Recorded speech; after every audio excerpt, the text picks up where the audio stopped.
गणेशं गणाधिपत्यम् अपर्णासुत अप्रमेयम् वक्रतुण्डम् एकदन्तम् प्रणमामि विघ्नेश्वरम्।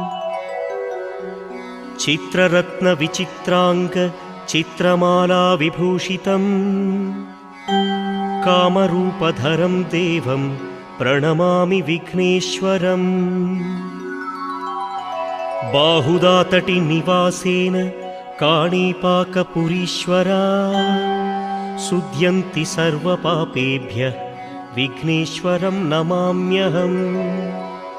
मूषिकोत्तममारुह्य देवासुरमहाहवे योद्धुकामं महावीर्यं विघ्नेश्वरं नमाम्यहम्।